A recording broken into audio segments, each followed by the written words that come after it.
Is it necessary to remove the mask, otherwise shall I talk with the mask? சரி, உங்களுடைய இது என்னென்ன after a long gap இன்றைக்கி தான் ப்ரெஸ்ஸை பார்க்குறேன். வணக்கம், உங்களுக்காக நான் எடுக்கிறேன்.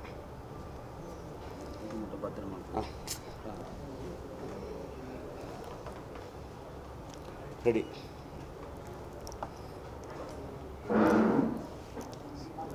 வணக்கம். என்னருமை ஊடகத்துறையை சார்ந்த நண்பர்களுக்கு என்னுடைய இனிய காலை வணக்கம். ரொம்ப நீண்ட இடைவெளிக்கு பின்னால் எங்களுடைய விநியோக சங்கத்தில் நாங்கள் உங்களை சந்தித்ததுக்கு பிறகு நான் பத்திரிகையாளர்களை, ஊடகத்துறை நண்பர்களை இந்த கொரோனா காலத்திலே சந்திக்கவில்லை. அதனால் நீண்ட இடைவெளிக்கு பிறகு சந்திக்கிறேன். இந்த உலகம் நல்லா இருக்கணும், உலக மக்கள் நல்லா இருக்கணும், இந்திய திருநாடு நல்லா இருக்கணும், இந்திய மக்கள் நல்லா இருக்கணும், என்னுடைய தாய் தமிழ்நாட்டு மக்கள் நல்லா இருக்க வேண்டும் என்று எல்லாம் வல்ல இறைவனிடம் பிரார்த்தனை செய்துவிட்டு உங்களிடத்தில் பேசுகின்றேன். இந்த கொரோனா காலகட்டத்தில் கிட்டத்தட்ட 7 மாதமாக திரையரங்குகள் மூடி கிடக்குது. இதில் வர 15ஆம் தேதி திரையரங்குகளை சில நிபந்தனைகளோடு திறக்கலாம் என்று மத்திய அரசு அறிவித்திருக்கிறது.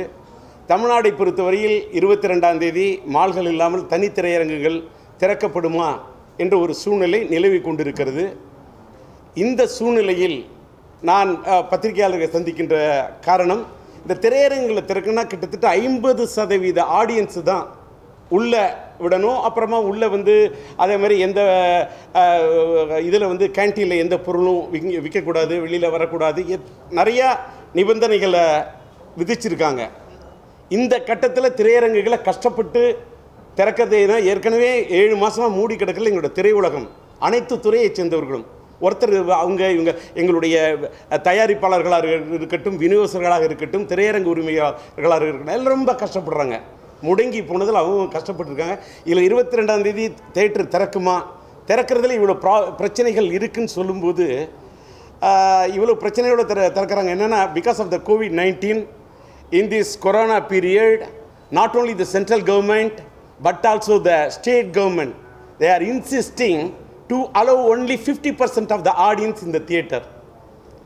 In the audience side, suppose if a person take ticket for 100 rupees, in that we have to pay 12% GST, I mean 12 rupees as tax for the central government. Like that, 8%, I mean 8% LBT, I mean 8 rupees for the state government we have to pay. So that 12% for the GST, 8% for the local body tax. So that in this situation, because of this situation, I want to request the Honorable Prime Minister of India to cancel or remove the GST tax. He should save our Indian film industry, because our condition, our status is like the waterless lotus. அதாவது நான் தமிழில் பேசுகிறேன் sir. இந்த கருத்து இன்றைக்கு டெல்லிக்கு பிரதம மந்திரிக்கு போய் சேர வேண்டும்.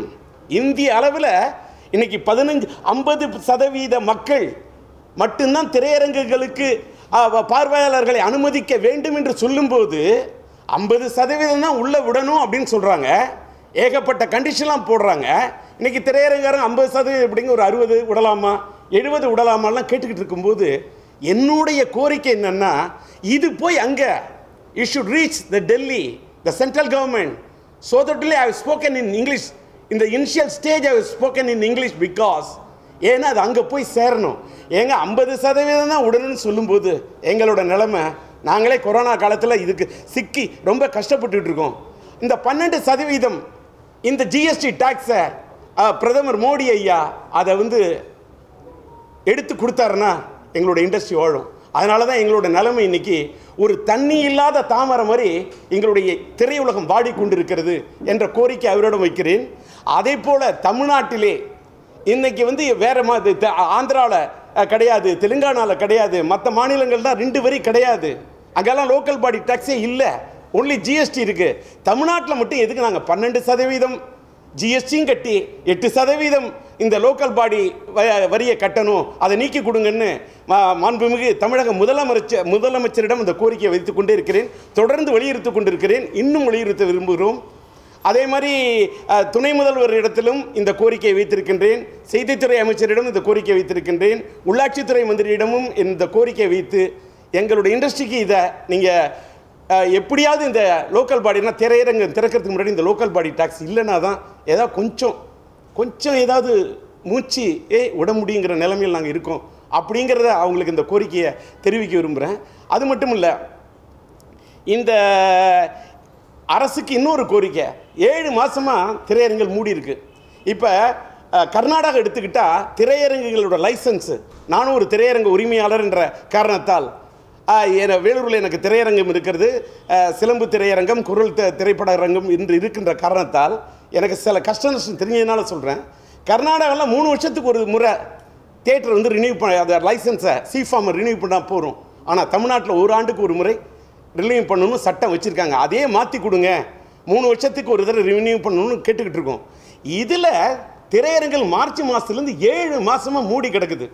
அப்போ இப்போ திறக்கிற இந்த நேரத்தில் நிச்சயமாக கட்டணங்கள்லாம் நாங்கள் பெரிய செலவு பண்ணாமல், ஏற்கனவே சினிமா தியேட்டர்லாம் மூடி இருக்கலாம், அவ்வளோ கஷ்டம். இந்த திரையரங்களுக்கு திரும்ப கட்டணம்லாம் செலுத்தாமல் எங்களோட சிஃபார்மை லைசன்ஸை தமிழக அரசு புதுப்பித்து தரணும் அப்படிங்கிற ஒரு கோரிக்கையும் நாங்கள் இந்த கூட்டத்தின் மூலம் வைக்க விரும்புகின்றோம்.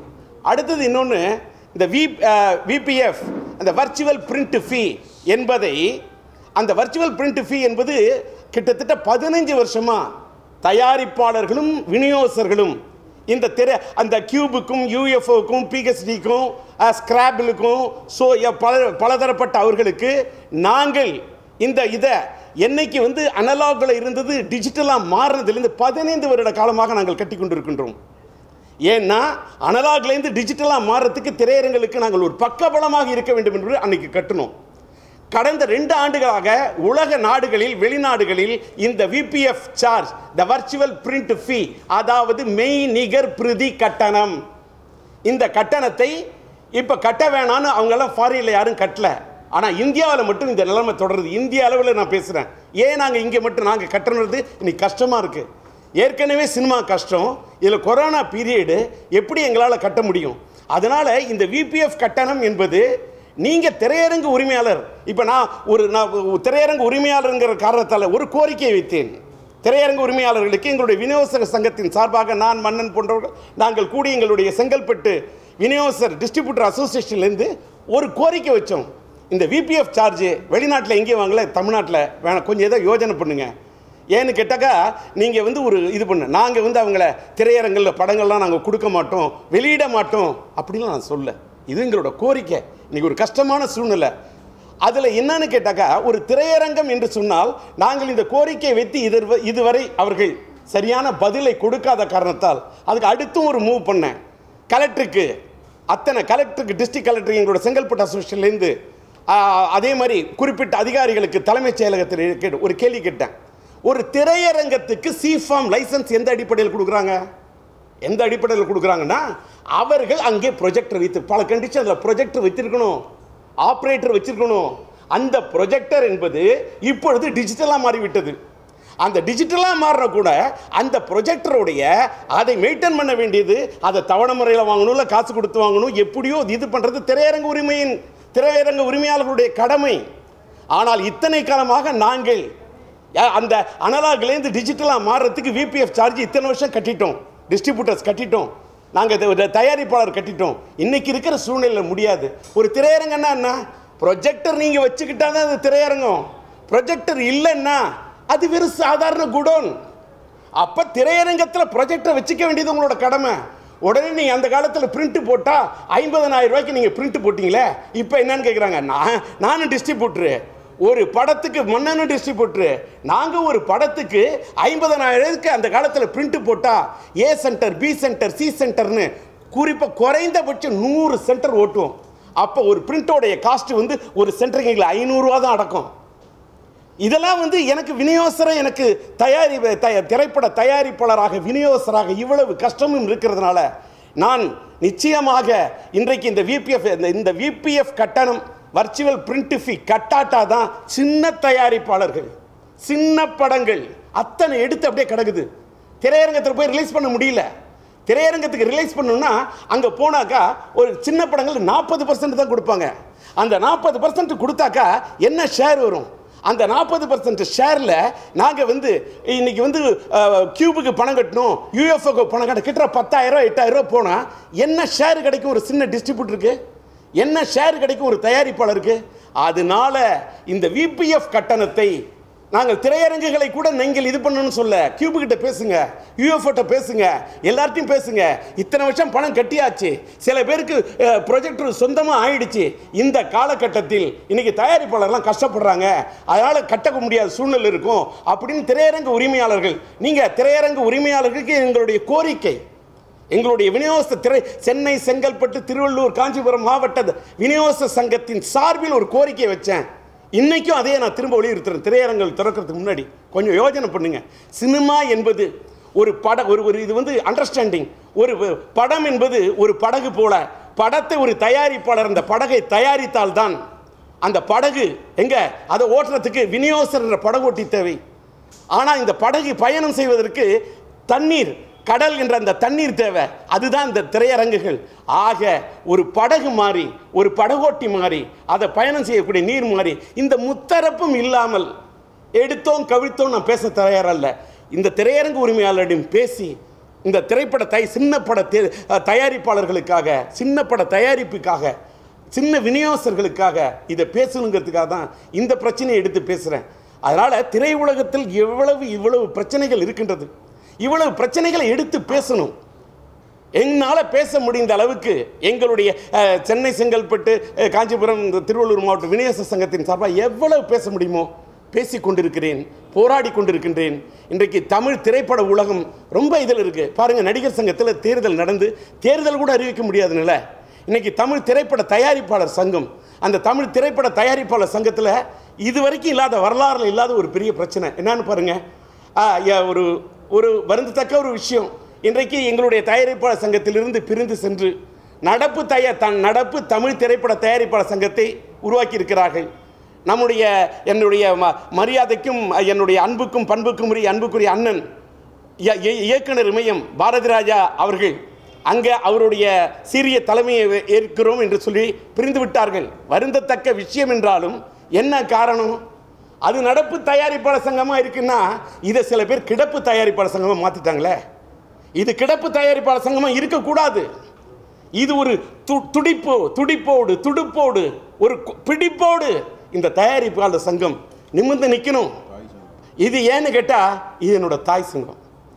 ஏன்னா நான் சினிமா உலகத்தில் சாதாரணமாக வந்த என்ன அரவணைச்சு இந்த அளவுக்கு நான் உயர்ந்திருக்கிறேன்னு சொன்னால் என்னுடைய தமிழ் திரையுலகம், என்னுடைய தமிழ் திரைப்பட ரசிகர்கள், என்னுடைய தமிழ்நாட்டு மக்கள், என்னுடைய இந்த தமிழ் திரைப்பட தயாரிப்பாளர் சங்கம் என்பது எனக்கு தாய் வீடு மாதிரி. அந்த தாய் வீடு நல்லா இருக்கணும். நான் போன தடவை தேர்தல் நடந்த கூட அப்போ நான் நிற்க மாட்டேன், நான் நிற்க விரும்பலை. ஏன்னா இதை விட தமிழ்நாட்டு அரசியலே பெட்ரு. இந்த தமிழ் திரைப்பட தயாரிப்பாளர் சங்கத்தில் இவ்வளோ பாலிட்டிக்ஸா அப்படின்னு நான் போன தடவை ஒதுங்கிட்டேன். ஆனால் எனக்கு இன்னைக்கு இருக்கக்கூடிய தமிழ் திரைப்பட தயாரிப்பாளரோட சங்கத்தை நினைச்சா இப்போ விபிஎஃப் பிரச்சனை யார் பேசுவா? லோக்கல் பாடி டாக்ஸ் எங்களுக்கு வேணாம் யார் பேசுவா? ஜிஎஸ்டி வேணாங்கிறதுக்காக நான் சேம்பர் வாசலில் போய் போகிறான்னு சார். அதே மாதிரி எங்களுக்கு டிடிஎஸ் 10% விநியோகத்திற்கு பிடிக்கணும்னு நான் போராடினேன். ஏன் போராடினேன்? ஏன்னா அதாவது டேர்ன் ஓவருக்கு எதுக்கு நாங்கள் டிடிஎஸ் கட்டணும்? ப்ராஃபிட் அண்ட் ஷேருக்கு மட்டும்தான் டிடிஎஸ் கட்டணும். நாங்கள் இதுக்கு டேர்ன் ஓவருக்கு கட்டணும் என்று இந்திய அளவில் குரல் கொடுத்தேன். அதுக்கு ஒரு முன்னுதாரணமாக இந்திய அளவில் போய் அது எதிரொலிச்சுது. அதனால தான் மத்திய அமைச்சரிடம் எடுத்து சொன்னதற்கு பிறகு அந்த 10% டிடிஎஸ்ஐ 2% கட்டணம் போடுறாங்க. அதே மாதிரி திரையரங்கு உரிமையாளர்களோட கூட்டம் கூட்டப்பட்ட போது, தென்னகம் புறக்கணிக்கப்பட்ட போது எங்களுடைய தென்னகத்திலே தமிழ்நாட்டுக்காக மட்டுமல்ல, தமிழ்நாட்டிலே, கேரளாவிலே, கர்நாடகாவிலே, ஆந்திராவிலே, தெலுங்கானாவிலே நாங்கள் வருடத்துக்கு 800 படங்கள் வெளியிடுகிறோம். எங்களுடைய தென்னகத்தை ஏன் புறக்கணிக்கிறீர்கள் என்று கேள்வி கேட்டவுடன் டெல்லியிலேருந்து உடனே பதிலளித்தாங்க. யாரை கூப்பிடணும்? யாரை கூப்பிடணும்? திரையரங்கு உரிமையாளர் கூப்பிடுங்க, எங்களுடைய சேம்பரை கூப்பிடுங்கன்னு. அதனால அப்படிப்பட்ட சூழ்நிலையில் அவங்க கூப்பிட்டாங்க. இப்படியெல்லாம் குரல் கொடுப்பதற்கு இன்றைக்கு தமிழ் திரைப்பட தயாரிப்பாளர் சங்கம் ஏன் இந்த நிலையில் இருக்கிறது என்று சிந்திக்கும் போது ஒரு வீட்டில் ஒட்டடை பிடிஞ்சால் யாராவது சாதாரணமாக அடிச்சிடலாம், இல்லை வெள்ளை அடிக்கணும்னா வெள்ளை அடிச்சிடலாம். ஆனால் அந்த ஸ்ட்ரக்சர், அந்த கட்டடம் ஏன் இன்னைக்கு வீரல் விட்டு அது சிதலமடைஞ்ச நிலையில் விரிசல் விட்டு இருக்குன்னு சொல்லும்போது அந்த கட்டடம், அந்த தமிழ் திரைப்பட தயாரிப்பாளர் சங்கம் பாதுகாக்கப்பட வேண்டும். அதுக்கு நம்மளால் முயற்சியை பண்ண வேண்டும் என்பதே என்னுடைய கோரிக்கை. முதலமைச்சர் அவர்களை சந்தித்து எங்களுடைய திரைப்பட உலகம் வாழணும்னா இவங்க இங்கே வச்ச இதே கோரிக்கை தான். எங்களுக்கு இந்த 8% இந்த லோக்கல் பாடி டாக்ஸ் இந்தியாவில் வேறு எங்கேயும் இல்லை, தமிழ்நாட்டில் மட்டும் இருக்குது. அது தமிழக முதலமைச்சர் அவர்களிடத்திலே அவரோட எனக்கு ஒரு நல்ல நட்பு இருக்கிறது. அவர் மீது எனக்கு ஒரு நல்ல மரியாதை இருக்கின்றது.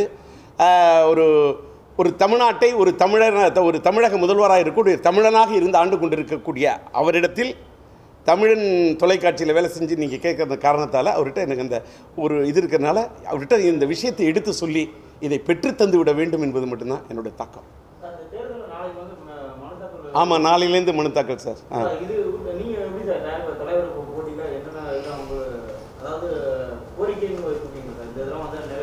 இல்லை நான் இன்றைக்கி தமிழ் திரைப்பட தயாரிப்பாளர் சங்கத்தை மீறி உங்களுக்கு பார்த்துக்கிட்டு இருக்கீங்க. டிடிஎஸ் எங்களுக்கு டிஸ்ட்ரிபியூட்டர் போட்டால் பேசுகிறேன், எல்பிடி டேக்ஸாக பேசுகிறேன், எங்களுடைய விபிஎஃப் சார்ஜ் கட்ட வேணாமல் பேசுகிறேன். இன்னொன்று ஓடிடி என்ற ஒரு தளம் வந்தவுடன் எல்லாரும் கேள்வி கேட்டாங்க. நான் தான் கேட்டேன், ஓடிடியில் நட்சத்திர அந்தஸ்து உள்ளவங்களோட படத்தை, பெரிய சிபார்சு உள்ளவங்களோட படத்தை மட்டுமே வாங்குறீங்களே, சின்ன தயாரிப்பாளர் படத்தை ஏன் வாங்கலைன்னு கேள்வி கேட்டவர் டி ராஜேந்தர். நான் கேட்டேன், தைரியமாக கேட்டேன். அது மட்டுமல்ல, எங்களுடைய விநியோக சங்கத்தில் போட்ட, அதாவது விநியோகஸ்தர் சங்கமும் தமிழ்நாடு விநியோகஸ்தர்கள் சங்க கூட்டமைப்பும் தொடர்புடையது. இது விநியோகஸ்தர் சங்கம், அது விநியோகஸ்தர் கூட்டமைப்பு. அதில் தலைவராக ஒரு குறிப்பிட்ட பீரியடுக்கு இருப்போம், அடுத்து வேற தலைவர் வருவாங்க. அந்த கூட்டமைப்பில் ஓடிடியில் போடக்கூடிய படங்களுக்கு சில கண்டிஷன் போட்டப்போ அதை நான் ரொம்ப டீசெண்டாக சொன்னேன். என்ன? அதாவது விநியோகஸ்தர் என்ற இனமே அழிந்துவிடும் போல் இருக்கிறது ஓடிடி என்ற இந்த தளம் வந்த காரணத்தால். ஆனால் ஒன்று, திரையரங்குகள் மூலம் திரைப்படங்கள் வெளியாகக்கூடிய நிலை இருந்தால் அந்த தயாரிப்பாளர்களுக்கு நாங்கள் பக்கபலமாக இருப்போம். என்ன தப்பு? சினிமா தியேட்டரில் படம் போட்டால் தான் நாங்கள் கொடுக்கக்கூடிய டிஸ்ட்ரிபியூட்டர் கொடுக்கக்கூடிய பணத்தை நாங்கள் பெற முடியும். நான் மட்டும் இல்லை, அந்த விநியோகஸ்தர்கள் என்ன கேரண்டி? அவங்களுக்கு மட்டும்தான் அவங்க சப்போர்ட் பண்ண முடியும். நீங்கள் டைரெக்டாக ஓடிடியில் தான் படம் போடுறீங்கன்னா உங்களோட விருப்பம். இப்போ என்ன ஊருக்கு போகிறோங்கிறத முடிவு பண்ணிவிட்டு டிக்கெட்டில் தேட்டரில் இது நீங்கள் ஒரு ஊருக்கு போகிறோன்னா பேருந்துலையோ ட்ரெயின்லையோ டிக்கெட் எடுக்கணும். அது மாதிரி ஓடிடிக்கு தான் கொடுக்க போகிறீங்களா? ஓடிடி நீங்கள் எடுங்க. ஆனால் நீங்கள் திரையரங்கத்தெல்லாம் ரிலீஸ் பண்ண போகிறீங்களா? இன்றைக்கி கொரோனா காலம், எல்லா காலமும் கொரோனா காலம் இருந்துருமா? இறைவன் அருளால் காலம் மாறும், காட்சிகள் மாறும். சினிமா தேட்டரில் பெரிய படங்களில் பெரிய ஸ்க்ரீனில் வண்ணத்திரையில் படம் ரிலீஸ் ஆனால் தான் சார் மாசு. வேறு பிளாட்ஃபாரத்தில் கிடைக்கலாம் காசு. ஆனால் பெரிய திரையரங்கில் ரிலீஸ் ஆனால் தான் சில பெரிய நடிகர்களுக்கு கூட மாசு. வண்ணத்திரை தான். ஏற்கனவே சின்னத்திரை வந்தது, சினிமா உலகம் அழிஞ்சிருச்சா? அது ஒரு வருமானம். அதுக்காக எடுப்ப நம்ம சின்னத்திரையில் தான் படத்தை ரிலீஸ் பண்ணுவோம், அப்புறமா தான் தேட்டரில் ரிலீஸ் பண்ணுவோம் சொல்லலையே. அதே மாதிரி ஓடிடி தயாரிப்பாளர்களுக்கு பயன்படட்டும். ஆனால் பெரிய திரையரங்கில் இத்தனை காலம் நம்மளை வாழ வச்சிருக்கு. சினிமா தான் சார். பெரிய திரை தான், வண்ணத்திரை தான், சின்னத்திரை தான், குறுந்திரை தான். ஆனால் திரையரங்கம் என்பது பெருந்திரை. பெரும்பாடுபட்டு எத்தனையோ டைம் என்ன விசிடி வந்தது, அந்த இது வந்தது, யூடியூப் வந்தது, எல்லாத்தையும் மீறி சினிமா நீச்சல் அடித்து திரையரங்கங்கள் நின்று இருக்கு. இப்பயும் நிற்கணும். அந்த திரையரங்கம் மூலம் தானே நான் வந்தேன், நாங்கள் வந்தோம், வாழ்ந்தோம் அப்படிங்கிறதுக்காக தான் சார் குரல் கொடுக்குறேன். ஓடிடியில் சின்ன படம்லாம் வாங்க மாட்டேங்கிறாங்க. ஏன் வாங்கலை? அப்போ பெரிய நட்சத்திரம் படம் மட்டும், திமிங்கலங்கள் மட்டும்தான் வாழும், சின்ன மீன்கள்லாம் வாழாதா? சின்ன தயாரிப்பாளர்கள் குரல் கொடுக்க வேண்டும் நினைக்கிறேன் சார். அதுக்குத்தான் இந்த ப்ரெஸ் மீட் பண்ணேன். நீங்கள் என்னென்னா, நாளைக்கு வேட்புமனு தாக்கல் பண்ணுறாங்க, வேட்புமனு தராங்க, நாளைக்கு தாக்கலில் தொடங்க போகுது. என்ன இப்படி ஒரு சிச்சுவேஷன்? நான் என்ன கேட்குறேன், எங்களுடைய தமிழ் திரைப்பட தயாரிப்பாளர்கள் யாராவது பேசணும். நான் பேசுகிறேன். எங்களுடைய தமிழ் திரைப்பட எங்களுடைய விநியோகஸ்தர்களுக்காக, எங்களுடைய இன்னைக்கு ஒரு வருஷத்துக்கு ஏன் எனக்கு சிஃபார்ம் புதுப்பிக்கணும், 3 வருஷத்துக்கு பண்ணி கொடுங்க கேட்குறேன். நான் தமிழ் திரையுலகத்துக்காக டோட்டலாக இந்த முத்தரப்புக்கும் தயாரிப்பாளர் தான் சார் நம்பர் 1. அடுத்தது டிஸ்ட்ரிபியூட்டர், அவர்கள் இடையில் இருக்கக்கூடிய பாலம், அடுத்தது திரையரங்கு உரிமையாளர்கள். இந்த முத்தரப்புக்கும் ஒரு ஒற்றுமையை, அது பேச்சுவார்த்தை பண்ணுறதுக்கு ஒரு ஆள் வேணும். நான் ஒரே விருதுங்க, என்னுடைய தமிழ் திரைப்பட தயாரிப்பாளர் சங்கம் என்னோட தாய் வீடுங்க. அந்த தாய் வீடு என்னை வாழ வச்சு அந்த வீடு நல்லா இருக்கணுங்கிறதுக்காக 1303 வாக்குரிமை பெற்ற அந்த உறுப்பினர்கள் கொண்ட சங்கம் நல்லா இருக்கணும் சார். அதுக்காக அந்த சங்கம் நல்லா இருக்கணும். நீங்கள் தலைவரை பொறுப்பேற்கணும் சார். அதுதான் சார் மெயினான விஷயம். இப்போ யாருமே இல்லை சார். இப்போ எல்லாரும் உடச்சிட்டு போயிட்டாங்க. இப்போ இருக்கிற இதுலேயே நீங்கள் மட்டும்தான் சார் இருக்கீங்க. அதனால் நீங்கள் வந்தால் தான் நல்லா இருக்கும் சார் சங்கம். அதனால் நாளைக்கு நாமினேஷன் வாங்கி நீங்கள் தாக்கல் பண்ணுறீங்க, தலைவராக நிற்கிறீங்க சார். அதுதான் எங்களோட ஆசை. இல்லை நான் என்ன ஏன்னா பாரம்பரிய முக்கிய சங்கத்தை வந்து இன்னைக்கு பிளவுபட்டு கஜானா காலியாகி ஒன்றும் இல்லாமல் இருக்குது. அந்த கஜாவெல்லாம் திருப்பி கொண்டு வரணும்னா உங்களை மாதிரி நீங்கள் வந்தால் தான், கரப்படியாத கை வந்தால் தான் சார் நல்லாயிருக்கு. வேறு தலைவர்கள் மாதிரி வந்தோடனே பெரிய நடிகர்களோட கால் சீட்டோ அதை வாங்க போகிற எண்ணம் உங்களுக்கு கிடையாது. அதனால நீங்கள் தமிழ் திரைப்பட தயாரிப்பாளர் சங்கத்தை காப்பாற்றுங்கிறது தான் எங்களோட கோரிக்கை சார். சார் எனக்கு வந்து ஒரு சின்ன இதுனா, நான் ஏற்கனவே விநியோக சங்கத்தின் தலைவராக இருக்கேன். அது விநியோக கூட்டம் என்பது அது கூட ரிலேட்டிவ், அது விட்டுருங்க.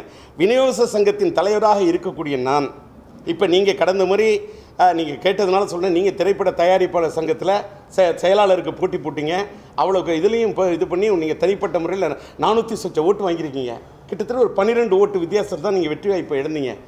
நீங்கள் இன்றைக்கி ஒரு வேளை திரைப்பட விநியோக சங்கத்திலிருந்து திரைப்பட தயாரிப்பாளர் சங்கத்தில் நீங்கள் நிற்க வேண்டும் என்று சொன்னால் அதற்குத்தான் சட்ட திருத்தத்தை அங்கே நான் செய்தேன். அங்கே அதாவது நம்முடைய செயற்குழு கூட்டி இங்கே நம்மளோட விநியோக சங்கத்தில் இருப்பவர்கள் திரைப்பட தயாரிப்பாளர் சங்கத்திலையும் தேர்தல் நிற்பதற்கு ஒரு வாய்ப்பை ஏற்படுத்தினேன். என்ன நீங்கள் இந்த தேர்தல் களத்தில் போய் நிற்கணும்னு சொல்கிறது, கடந்த முறையே நான் தமிழ் திரைப்பட தயாரிப்பாளர் சங்கத்தின் தேர்தலுக்கு வர விரும்பாத காரணம் இங்கே கூடிய அவ்வளவு பிரச்சனை சார். இன்னைக்கு உள்ள அசாதாரண சூழ்நிலை அப்படி இருக்கே. சங்கத்தை யார் தூக்கி நிற்பான்னு நீங்கள் சொன்ன மாதிரி நடப்பு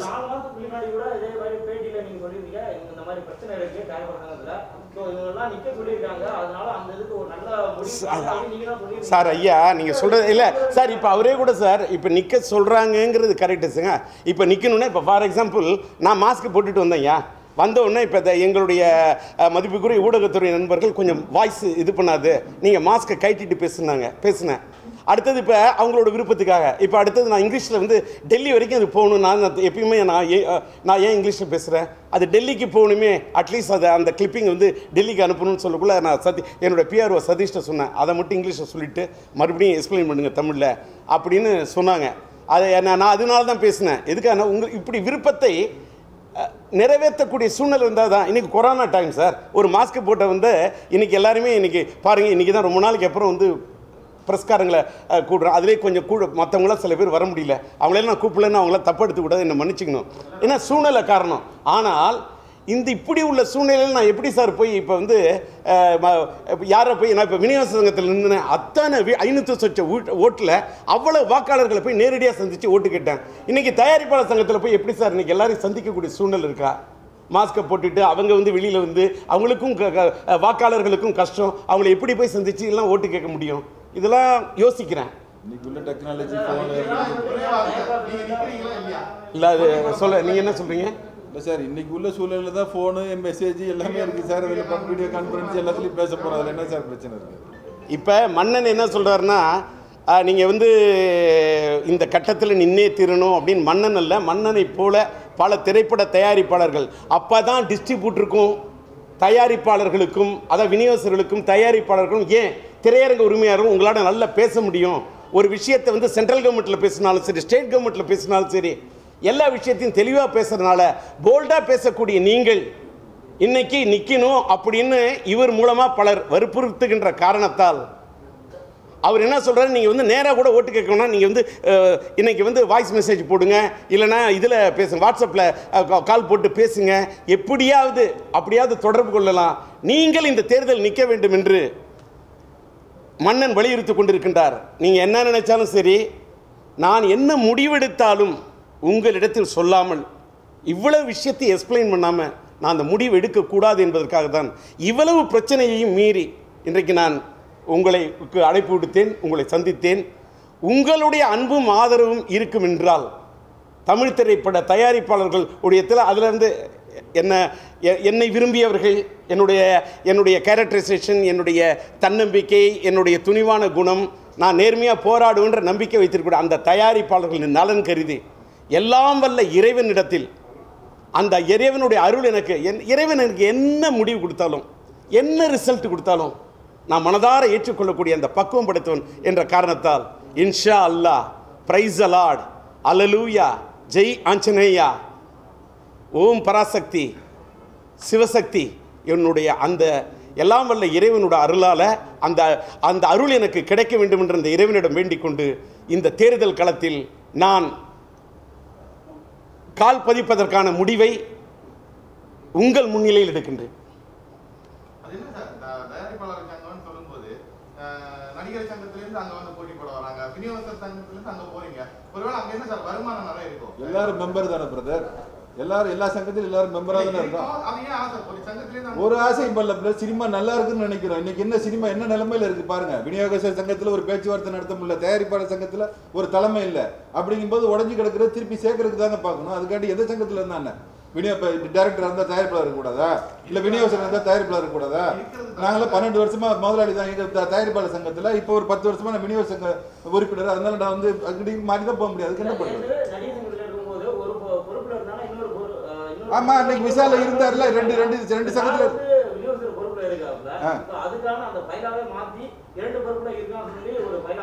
ரெண்டு பொறுப்புல இருக்கலாம்னு சொல்லிட்டு நாங்க பைதா மாத்தல. எலெக்ஷன்ல நிக்கிறதுக்கு தான் மாத்திருக்கோம். எலெக்ஷன்ல நிக்கலாம்னு அதுக்கப்புறம் முடிவு பாருங்க. அதுக்கப்புறம் முடிவு பொதுக்குழு எடுக்காங்க. பொதுக்குழு நாங்க அங்க இருக்கணுமா இல்ல இங்க இருக்கணுமாங்கறத பொதுக்குழு முடிவு செய்யும். இன்னொன்று, முதல்ல வந்து ஒரு முன்னுதாரணம் நீ பாருங்க, வேற ஒரு சங்கத்தில் வந்து செயலாளர் பதவியில் இருந்த அவர் இங்கே தலைமை பொறுப்புக்கு வந்தப்ப அன்றைக்கு என்ன ஏன் எல்லாரும் இது பண்ணல? இன்னொன்று ஒரு விஷயம், இன்னைக்கு விநியோக சங்கத்திலிருந்து திரைப்பட தயாரிப்பாளர் சங்கத்துக்காக விபிஎஃப் கட்டுறது கஷ்டம்னு திரையரங்கு உரிமையாளர் கோரிக்கை வச்சிருக்கேன் சார். எங்கேருந்து வச்சேன்?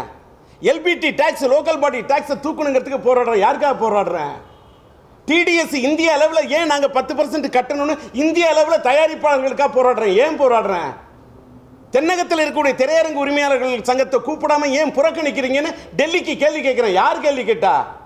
இந்த கேள்வி கேட்கக்கூடிய நான் திரைப்பட தயாரிப்பாளர் சங்கத்தின் பிரச்சனைக்கு இன்னைக்கு குரல் கொடுக்கறதுக்கு யாரும் ஏன் பேச மாட்டேங்கிறீங்க? நடப்பு தயாரிப்பாளர் சங்கத்தில் அன்புக்குரிய அண்ணன் இயக்குனர் பாரதி ராஜா பேசுறாரு. இந்த சங்கத்தில் ஏன் பேசல? பேச வேண்டியவங்க ஏன் பேச வேண்டியதானே? குரல் கொடுக்க வேண்டியதானே?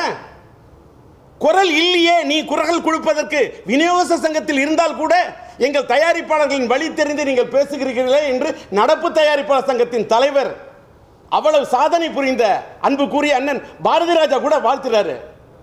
இந்த தயாரிப்பாளர் சங்கத்தில் கூட அவர் கூட வாழ்த்துறாருங்க. இந்த தயாரிப்பாளர் சங்கம் ரொம்ப கஷ்டத்தில் நாங்கள் இருக்கோம், நீங்க வரணும் அப்படின்னு நல்ல இதயங்கள் குரல் கொடுக்குது. அந்த நல்ல இதயங்கள் மட்டும்தான் நான் பார்ப்பேன்.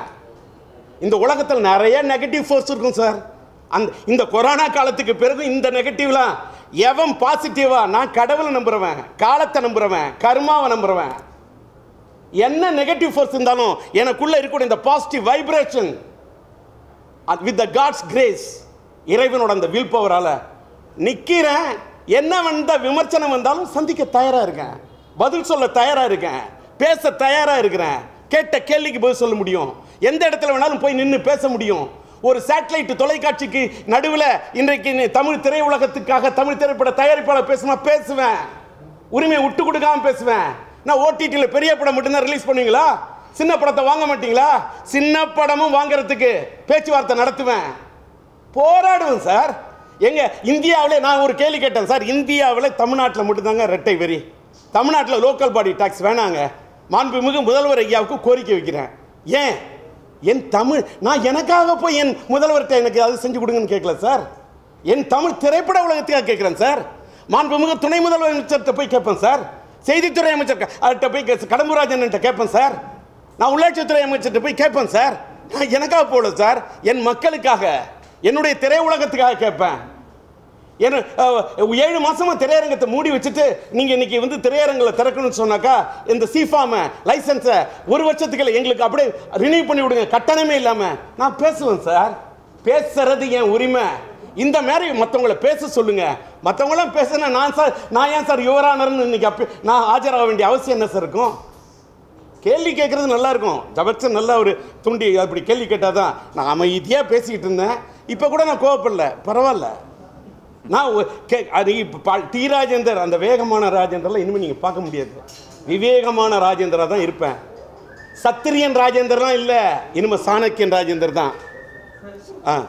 இப்போ நீங்க சொன்ன மாதிரி தயாரிப்பாளர் சங்கத்துல குரல் கொடுக்குறீங்க, ஒரு தயாரிப்பாளர்களுக்கு நீங்க அது எங்களோட உரிமைங்க. பேசுறீங்க, வரவேற்கத்தக்க விஷயம். நீங்க சொன்ன அதே இயக்குனர் பாரதி ராஜா கூட பேசி பார்த்தாரு, பேச முடியல அப்படின்னு சொல்றதுனால தான் இப்ப படம் எடுக்கிற சிலர் சேர்ந்து தனியார் சங்கம் உருவாக்கிட்டு போயிட்டாங்க. சார் அது இன்னொன்று சார், அவர் அண்ணன் பாரதி ராஜா எந்த சூழ்நிலையில் அண்ணன் முடிவெடுத்தாரோ அது அவங்களோட விருப்பம். ஆனால் இது என்னோட தாய் வீடு. இன்னொன்று இங்கே என்னோட சகோதரர்கள் என்னோட உள்ளவங்க, நான் முயற்சி பண்ணி பார்க்குறேன். எல்லாரும் இங்கேருந்து போனவங்க தானே பிரதர், வந்துருவாங்க. அது மட்டும் பிரச்சனை இல்லை. சங்க எலெக்ஷன் முடிஞ்சா எல்லாரும் திருப்பி வருவாங்க, அதான் நடக்கும். அதெல்லாம் சங்கங்கள் உருவாயிருக்கு, நிறைய சங்கங்கள் போயிருக்கு.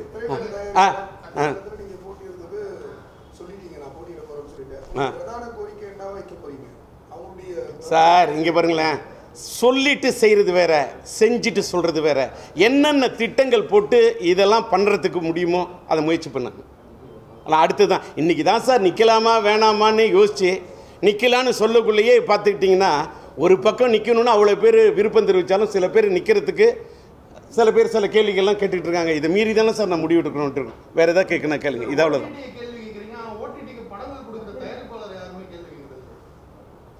நான் வந்து கேள்வி கேட்டது ஓடிடியில் பெரிய படங்கள் மட்டும்தானே. இன்னொன்று சார், ஓடிடிக்கு எந்த காலகட்டத்தில் படம் கொடுத்துருக்காங்க? இன்றைக்கி கொரோனா காலம், சூழ்நிலையில் இவ்வளோ பெரிய பிரச்சனை. என்றைக்கு தேட்டர் திறப்பாங்க, எப்போ தேட்டர் வந்து திறக்கும் அப்படிங்கிற சூழ்நிலை இந்த தயாரிப்பாளர் கொடுத்துருக்காங்க. அவங்களெல்லாம் நான் ஒரு வார்த்தை கூட சொல்லவே இல்லையே. அவங்க சூழ்நிலை எல்லாருக்கும் அவங்களோட சூழ்நிலை அவங்களுக்கு தான் சார் தெரியும். இன்னொன்று ஓடிடிக்கு வந்து இன்னொன்று ஓடிடி திரையை இது அது ஒரு வருமானம். அந்த வருமானத்தை இன்னைக்கு சின்னத்திரை ஒரு வருமானம், ஒவ்வொன்றுத்திலும் ஒரு வருமானம் ஒரு தயாரிப்பாளர் கிடைக்கும், நல்லதான். ஆனால் அதை ஒரு வரையறை பிடித்துக் கொள்ள வேண்டும். இப்போ வந்து சின்னத்திரை வந்தப்போ ஒரு வருஷம் கழிச்சு தான் படம் பண்ணணும்னு சட்டம் கொண்டாந்தோம். அடுத்த 6 மாதத்துக்கு ஆட்டணும், அடுத்தது அது 6 மாதத்தை 100 நாள் ஆகணும், அடுத்த 50 நாள்லேயே சில பேர் படம் போட்டாங்க. இன்னும் சில பேர் திரைக்கு வந்து சில நாட்களே ஆனன்னு படம் போட ஆரம்பித்தாங்க. அதனால் வந்து சினிமாவில் இதெல்லாம் வந்து ஒரு இது. அதனால் இப்போ வந்து ஓடிடி கூட இப்போ எப்படி விடலாம் அப்படின்றத திரையரங்கு உரிமையோடு உட்காந்து பேசி ஒரு வரைமுறைப்படுத்த வேண்டும் தயாரிப்பாளர்கள், விநியோகஸ்தர்கள். எங்களுடைய திரையரங்கு உரிமையாக என்னோட கோரிக்கை சார். இது என்னோட அப்ரோச். யாருங்க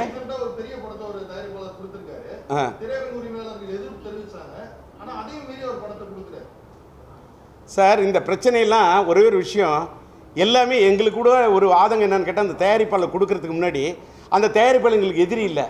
நாங்கள் இடையில வந்து நாங்கள் விநியோகஸ்தர் சார், அவங்க தேட்டருக்காரங்க. தயாரிப்பாளர்களுக்கும் திரையரங்கு உரிமை நாங்கள் ஒரு பாலமாக இருக்கோம். எங்களை கூப்பிட்டு ஒரு என்ன பண்ணலாம் அப்படின்னு ஒரு ஜாயின்ட் கமிட்டி மீட்டிங்கை கூப்பிட்டுருந்தாக்கா நாங்கள் அந்த தயாரிப்பாளருக்கு சரியான ஒரு வழியை சொல்லியிருப்போங்கிறது தான் எங்களோட ஆதங்கம். ஆஸ் எ டிஸ்ட்ரிபியூட்டராக இப்போ கூட அதான் நான் ட்ரை பண்ணுறேன். தயாரிப்பாளர்களுக்கும் டிஸ்ட்ரிபியூட்டருக்கு இடையில ஒரு சரியான அண்டர்ஸ்டாண்டிங்கை ஏற்படுத்தணும் தான் இன்றைக்கி சினிமா வாழ வைக்க முடியும். அதேமாதிரி திரையரங்கு உரிமையாளர்களுடையும் அவங்களோட பேசி ஒரு அண்டர்ஸ்டாண்டிங் எடுத்தால் தான் சினிமா வாழும் நான் நம்புகிறேன். நான் வந்து அப்ரோச் என்னோடது வேறு சார், என்னோடது பேச்சுவார்த்தை. ஒவ்வொருத்தரை இன்றைக்கி நான் சினிமா உலகத்தில் கொஞ்சம் எனக்கு வந்து இவர் என்ன திரைப்பட தயாரிப்பாளர் சங்கத்தில் நானும் கொஞ்சம் ஒரு மூத்தவன் என்ற முறையில் என்னுடைய அன்பு தம்பிமார்கிட்ட இப்படிலாம் இருந்து போராடணும்ப்பா, இப்படிலாம் பண்ணணும்ப்பா அப்படின்னு எடுத்து சொல்லி போராடுறதுக்கு ட்ரை பண்ணுறேன், புரிய வைக்கிறதுக்கு ட்ரை பண்ணுறேன். அவங்களுக்கு என்னோட போக்கு, என்னுடைய இந்த ஸ்டைல் பிடிச்சிருந்தா, என்னுடைய நம்பிக்கை, நான் பெற்றிருக்கக்கூடிய என்னோட கடந்த கால வாழ்க்கையில் ஒரு நேர்மையானவனா, எந்த பதவிக்காகவும் ஆசைப்படாமல், ஒரு மாநில சிறுசேமிப்பு துணைத் தலைவர் பதவி, மந்திரி பதவி கூட ஒரு ஈழத்தமிழருடைய பிரச்சனைக்காகலாம் ராஜினாமா பண்ணிட்டு போராடினா நிச்சயமாக இந்த தமிழ் திரைப்பட தயாரிப்பாளர் சங்கத்துக்காக எங்களுடைய விநியோகஸ்தர்கள் தமிழ் திரையுலகம் வாழணும் சார். தமிழ் திரை இல்லை, ஒரு ஜாயின்ட் கமிட்டி கூட்டத்துக்கு கொடுத்துனா என்ன பண்ணலாம்? திரையரங்கால இன்றைக்கி கொரோனாவில் மூடி இருக்குங்க, இந்த பிரச்சனை இருக்குங்க, தேட்டர் திறக்கிறதே கஷ்டமாக இருக்கும் போல இருக்குது, இவ்வளோ காலம் இருக்குது, ஒவ்வொரு தயாரிப்பாளர் இவ்வளோ வட்டி கட்டிக்கிட்டு இருக்காங்க, அவங்க கஷ்டம்லாம் போடுறாங்க, என்ன பண்ணலான்னு திரையரங்கு உரிமையாளர்கிட்டே நான் ஒரு ஆலோசனை நடத்துவேன். எனக்கு அந்த பக்குவம், அந்த அனுபவம் இருக்குது அப்படின்னு சொல்கிறேன். நான் தலைக்கணத்தோட சொல்லலை, அந்த பக்குவம் இருக்குது. எனக்கு நிறைய ஒரு தேட்டருக்காரங்களை பார்த்த திரையரங்கு உரிமையில் இன்னை வரைக்கும் நான் முதலாளி தான் கூப்பிடுவேன். அவங்கள பார்த்து ஐயா என்ன ஐயா எப்படி பண்ணலாம் அப்படின்ட்டு பேசுவேன், டிஸ்ட்ரிபியூட்டர்கிட்ட பேசுவேன், திரைப்பட தயாரிப்பாட்டு பேசுவேன். அந்த பக்குவம் இருக்குது, அனுபவம் இருக்குது.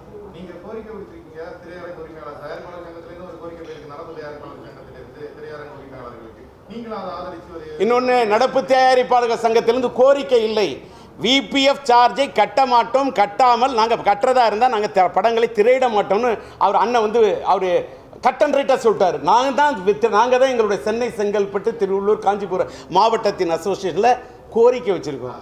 இப்படி பண்ணிட்டீங்க, அவங்க வந்து பேச்சுவார்த்தைக்காவது வருவாங்கன்னு எதிர்பார்த்தாங்க. ஆனா திரையரங்கு உரிமையாளர் சங்கத்திலிருந்து எந்த ஒரு இது தாய் சங்கம் பிரச்சனையா இருக்கும்போது தாய் சங்கம் எலெக்ஷன் முடிஞ்சோன்னு இன்னொன்னு இருங்க. திருப்பூர் சுப்பிரமணியன் என்ன சொல்றாருன்னா, இது வந்து அடாவடித்தனமா எங்கள்கிட்ட சொல்றாங்க, இந்த அடாவடித்தனமா வரவங்கள்ட்ட எங்களுக்கு பேச்சுவார்த்தைக்கே தேவையில்லைன்றாரு. அது அங்க அதை பத்தி நீங்க வந்து அங்க நடப்பு தயாரி பேசணும். இங்க இன்னைக்கு தயாரிப்பாளர் சங்கத்தில் நிக்கிறேன்னு சொல்லக்கூடிய திரைப்பட விநியோக சங்கத்திலிருந்து திரைப்பட உரிமையாளர்களுடைய சங்கத்துக்கு முறையாக கோரிக்கை வைத்த எங்களோட விஷயத்தில் எப்படி நடக்கிறாங்கன்னு பாருங்க. அப்ரோச் தான் எப்பயுமே இது எங்களோட அப்ரோச். எங்களோட அப்ரோச்சுக்கு என்ன மரியாதை கிடைக்குங்கிறத வெயிட் அண்ட் see. சார் இன்னொன்னு சமீபத்தில் இப்போ ஒரு பரவலாக பேசப்படுது, இரண்டாம் கூத்துன்னு ஒரு படம் ஒன்று வந்திருக்கு சார். ஐயா வணக்கம். இந்த மாதிரி கேள்விகளுக்கு இந்த தருணத்தில் பதிலளிப்பது நான் முறையாக கருதலை சார். இல்லை சார், அது ஐயா அது வந்து இயக்குனருமே அவர் ஒரு சாதனையாளர், சாதிச்ச ஒரு இயக்குனர். இல்லை இல்லையா அதான் பற்றி அதான் சார். இல்லை இல்லை சார், அடுத்து வேற ஏதாவது இல்லை, மன்னிக்கணும் நண்பா. இந்த கேள்விக்கு நான் அப்புறம் போய் சொல்கிறேன், இப்போ போய் சொல்ல.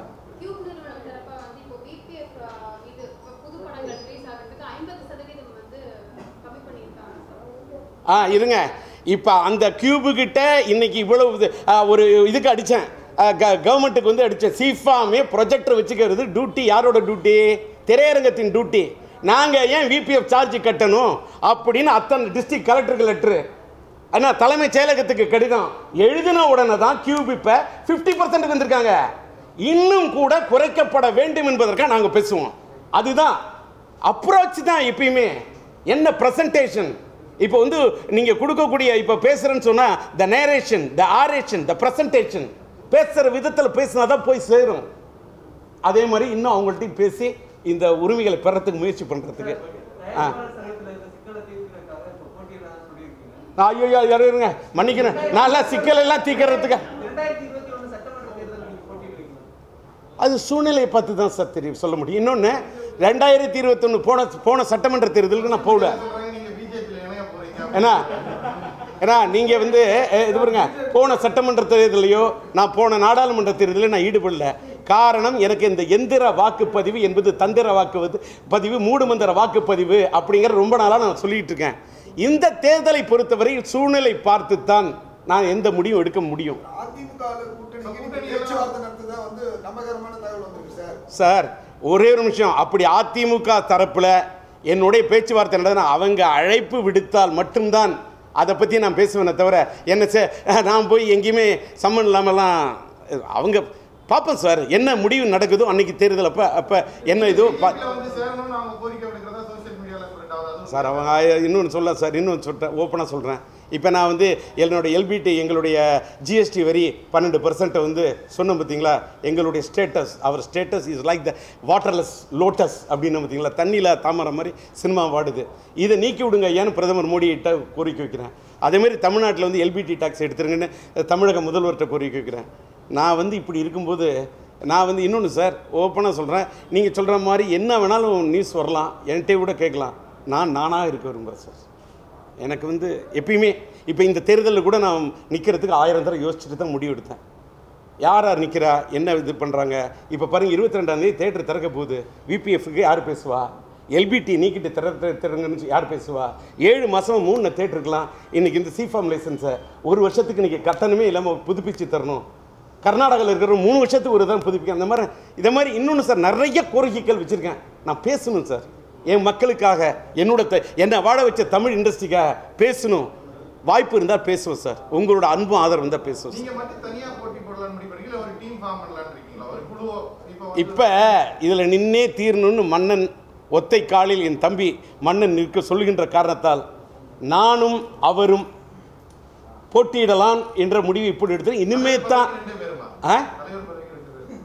இல்லை அதில் எத்தனை பதவி இருக்குன்னா, அதாவது என்ன நீ சிரிச்சிட்டு பதில் சொன்னால் நான் சிரிச்சிட்டு பதில் சொன்னேன். தலைவருக்கு நான் போட்டியிட்டால் அவர் செயலாளருக்கு போட்டியிடுவதாக அவர் விருப்பம் தெரிவித்திருக்கிறார்.